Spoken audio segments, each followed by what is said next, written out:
Well wishers, welcome back to my channel.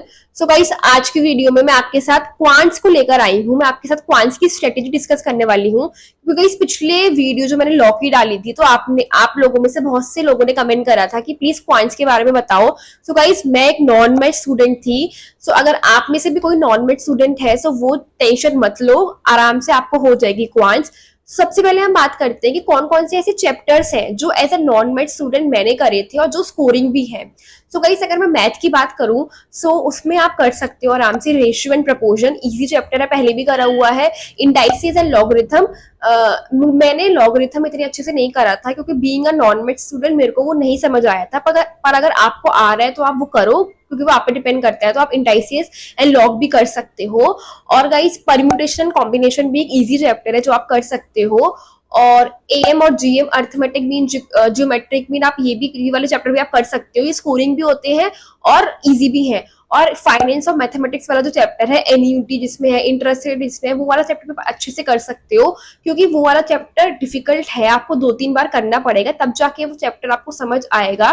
पर वो scoring बहुत है, वो 12 से 15 मार्क्स का आता ही आता है हमेशा। तो आप वो चैप्टर कर सकते हो, वो स्कोरिंग काफी है। कहीं से अगर हम बात करें स्टैट्स को लेकर, सो आपके लिए being a non math student, stats एक बहुत अच्छा रोल प्ले करेगी आपको पास करवाने में। सो आप स्टैट्स को बिल्कुल भी लाइटली मत लो, आप उसको बहुत अच्छे से करो, उसकी थ्योरी आप अच्छे से करो। उसके चैप्टर्स है, रिग्रेशन है, कोरिलेशन है, प्रोबेबिलिटी वाला चैप्टर है, वो मेरे को इतने अच्छे से नहीं आया था, पर वो आप कर सकते हो। और भी बहुत सारे चैप्टर है स्टैट्स में, जैसे मीन निकालना होता है, median, geometric mean, quarter deviation, ये सारे वाले जो टॉपिक्स है, स्टैटिस्टिकल डिस्क्रिप्शन वाले, ये भी आप आराम से कर सकते हो। इनकी थ्योरी भी काफी जो एग्जाम में आते हैं। तो आप स्टैट्स को अपना एडवांटेज लेके चलो क्वांट्स के एग्जाम में। और कहीं आप एलआर, अगर आप एलआर में स्ट्रांग हो, तो वो भी आपका एक बहुत अच्छा पॉइंट बन सकता है, क्योंकि 20 मार्क्स की एलआर आती है। तो आप वो भी आराम से कर सकते हो, एलआर भी। तो कहीं ये थी कि आपको कौन से चैप्टर्स करने चाहिए being a non math student. अगर हम बात करेंगे, अगर आपका सिलेबस कंप्लीट हो गया है और अगर अब आप सोच रहे हो कि आप कैसे रिवाइज करो अपने सिलेबस को, तो गाइस रिवीजन के लिए अगर मैं आपको चीजें बताऊं, तो मैंने तो फॉलो करी थी आकाश अग्रवाल सर की सीरीज, जो वो 30 डेज वाली करवाते हैं। और मैंने ऐसे खुद से कभी कोई आरटीपी, एमटीपी, पीवाईक्यूज ऐसे मैं खुद प्रिंट आउट निकाल के नहीं बैठी कि मैं खुद से सॉल्व करूं, क्योंकि आई एम अ पर्सन जो सामने अगर कोई वीडियो चल रही होती है, मैं पॉज करके सॉल्व करती हूँ answer, and then I recheck. मेरे को उसी टाइम चाहिए होता है कि मेरा आंसर सही है कि नहीं, मेरे को देखना होता है।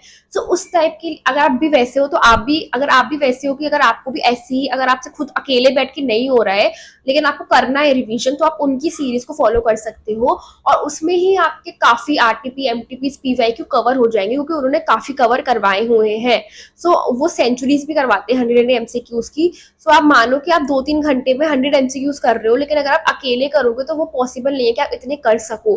तो मैं तो आपको यही सजेस्ट करूंगी कि अगर आप अपना रिवीजन कर रहे हो, तो आप कोई भी यूट्यूब पर चैनल देख सकते हो जो आपको क्वेश्चंस करवाए, एमसीक्यूज करवाए, लेकिन इतना स्लो भी नहीं, बहुत फास्ट फॉरवर्ड वे पे, ताकि आपका टाइम भी वेस्ट ना हो। और अगर आप ऐसे पर्सन हो कि आप खुद से कर सकते हो, so definitely go for it. आप प्रिंट आउट निकलवा लो एमसीक्यूज के और आप वो करो सॉल्व, क्योंकि जितने ज्यादा आप क्वेश्चन सॉल्व करोगे, उतना ज्यादा आपके कॉन्सेप्ट की क्लैरिटी अच्छी होगी और आपको एग्जाम टाइम में इजी होगा आपके लिए चीजों को हैंडल करना।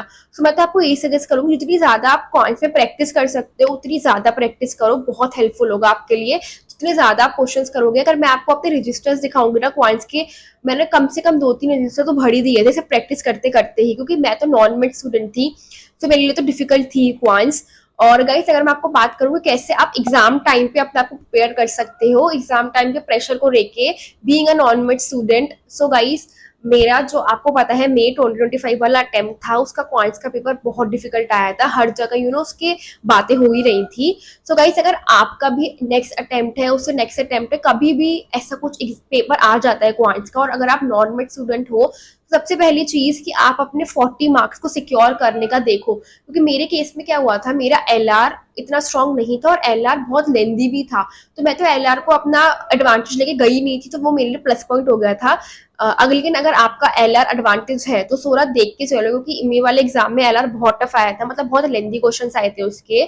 सो गाइस, आप अगर आप नॉन मैथ स्टूडेंट हो और अगर आपका एग्जाम टफ आता है, तो आप एक चीज ध्यान रखो कि कैसे आपको अपने 100 एमसीक्यूज में से 40 मार्क्स सिक्योर करने हैं।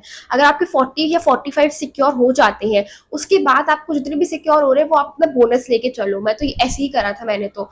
अगर आपका भी पेपर ऐसा कुछ टफ आता है, सो आप भी ये चीज फॉलो करो कि अपने 40 एमसीक्यूज को सिक्योर करो, और ऐसे इतने क्वेश्चंस भी सॉल्व करके मत आओ कि आपकी नेगेटिव मार्किंग से मार्क्स कम हो जाए। सो मैंने तो लिमिट में ही क्वेश्चन सॉल्व करे थे अपने फाउंडेशन एग्जाम में। तो गाइस आप भी ये चीज का बिल्कुल ध्यान रखना। गाइस अगर आपको कोई भी डाउट्स हो कोई भी सब्जेक्ट को लेके, सो आप प्लीज नीचे कमेंट करना, मैं आपकी सबकी रिप्लाईज करती हूँ जैसे आपको पता ही है। सो गाइस विद दिस हम ये वीडियो को एंड करते हैं। अगर आपको अच्छी लगी है so please like share and subscribe to my channel, and thank you so much for watching. Bye guys.